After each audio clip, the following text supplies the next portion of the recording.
ஏறத்தாழ 40 வருஷங்களுக்கு பிறகு ஒரு இந்தியரான சுபான்ஷு சுக்லா நாளைக்கு விண்வெளி மையத்துக்கு போக போறார். இது இந்தியாவுக்கு பெருமையான தருணம் தான். இருந்தாலும் இதுக்கு பின்னாடி இந்தியர்கள் மட்டும் இல்லாம அமெரிக்கர்கள் கூட விண்வெளிக்கு போக முடியாதபடி ட்ரம்ப் ஒரு வேலையை பார்த்திருக்காரு. இதுக்கு பல விதமான கண்டனங்களும் குவிஞ்சிட்டு வருது. அது என்னன்னு இந்த வீடியோல பார்க்கலாம்.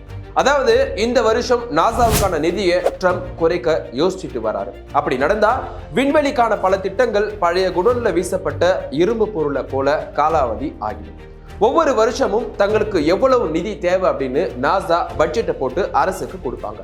அரசு அதுக்கான நிதியை ஒதுக்குவாங்க. ஆனா ஸ்பேஸ் எக்ஸோட நிறுவனர் எலான் மஸ்குடன் ஏற்பட்டிருக்கும் இந்த பஞ்சாயத்து காரணமா இந்த வருஷம் நாசா எதிர்பார்க்கும் பட்ஜெட்ல பாதியை மட்டுமே ஒதுக்க அமெரிக்கா திட்டமிட்டு இருக்கு. இது மட்டும் நடந்தா 40 திட்டங்கள் செயல்படுத்த முடியாம போகலாம். இதனால சுபான்ஷு சுக்லாவின் பயணத்துக்கு பாதிப்பு ஏதாவது ஏற்படுமா என்ற கேள்வியும் எழுந்திருக்கு. மேலோட்டமா பார்த்தா இப்போதைக்கு பாதிப்பு இல்லை அப்படின்னு தான் சொல்லணும். ஏன் அப்படின்னா சுபான்ஷு சுக்லாவை விண்வெளிக்கு அனுப்புறது நாசா கிடையாது. ஆக்சியோம் ஸ்பேஸ் என்னும் தனியார் நிறுவனம் தான் இவரை விண்வெளிக்கு அனுப்புது. இந்த மிஷன்ல நாசாவின் ஒத்துழைப்பு இல்லாம இல்ல. சர்வதேச விண்வெளி மையத்துல சுபான்ஷு சுக்லா தங்கறதுக்கும் ஆய்வு செய்யறதுக்கும் அனுமதியை வழங்கத்தோட நாசா நிறுத்திக்கிறாங்க.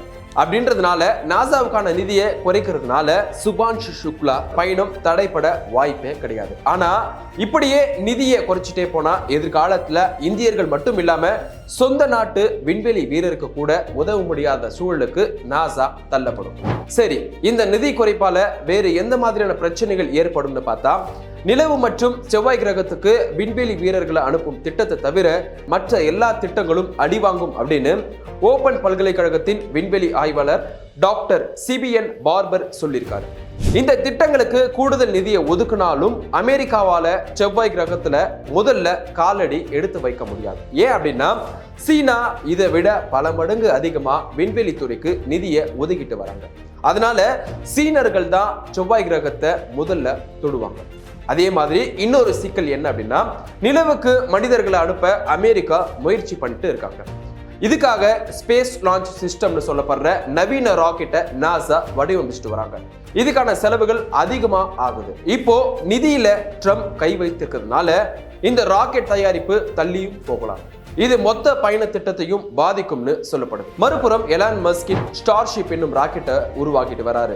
இதுக்கு ஆகும் செலவும் ரொம்ப கம்மி தான். அப்புறம் என்ன, இதை வச்சு நிலவுக்கு போலாமே அப்படின்னு உங்களுக்குள்ள ஒரு கேள்வி வரும். ஆனா இந்த ராக்கெட்டை பரிசோதித்ததுல ஒரு முறை கூட அது வெற்றி பெறல. இதை விட கொடூரமான விஷயம் என்ன அப்படின்னா நிதி பற்றாக்குறையால கைவிட முடிவெடுக்கப்பட்டிருக்கும் 40 திட்டங்கள்ல பூமியின் காலநிலையை கண்காணிக்கும் திட்டமும் ஒன்னா இருக்கு. அதாவது இந்த திட்டத்தை இனி நாசா தொடர்ந்து மேற்கொள்ளாது. அப்படின்றதுனால பூமி எவ்வளவு பாதிக்கப்படுது அப்படின்றது நம்மளால கண்டுபிடிக்க முடியாது அப்படின்றதுதான் சோகமான விஷயமாகவும் இப்போ இருந்துட்டு இருக்கு.